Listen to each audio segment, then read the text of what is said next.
Locating rising trout sounds simple, but the subtlety of it during the spinner fall, thanks to the micro-location and sipping rises, leave many anglers missing the rise.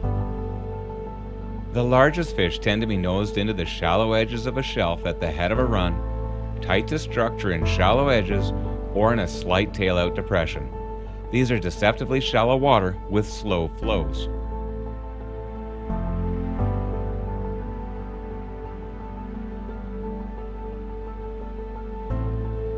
Otherwise, reading trout water is consistent.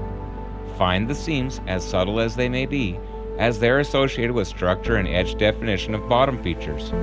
In moderate to fast water, fish will station, or at least associate themselves to a home feature such as a rock, shelf, or stick. While they'll move 2 or 3 feet out to feed, they'll come back to tag home base cover before searching out again. Other trout with a hard feature will simply sit in a pillow or pocket, expelling little energy while dimpling up to feed. On glides and flats, you'll often encounter cycling or searching trout.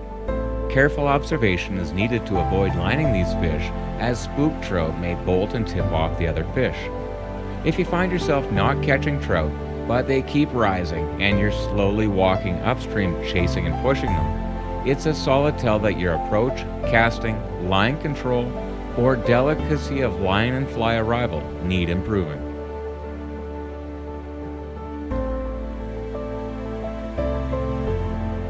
As the spinner fall wanes, fish will slowly cease rising. Now it's time to look for collection zones of eddies, backwaters, and other saltwater pockets where fish have moved to feed. So the wind hasn't quit, it's not our favorite, and the other thing is the water levels are up about 15 or 20% over the last few days. So all that combined, that wind is still coming across like that, and as I stand here, there's just mayfly spinners coming at me, and basically everything that's dropping to the water is getting pushed and blown to this shore. There's nothing rising across the river. Everything that's rising is right here, and you can see all the spinners in the air.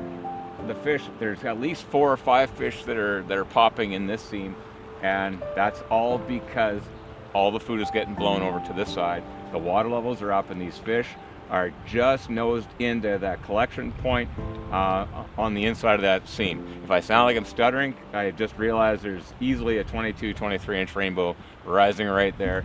I have a choice. Do I work my way up and risk spooking the big one by hooking and playing the small ones, like that one right there, or do I just sneak around, which I'm going to do, and getting behind that the clover there and just try to dap a cast in and try to hook up the big one? Guess what we're doing?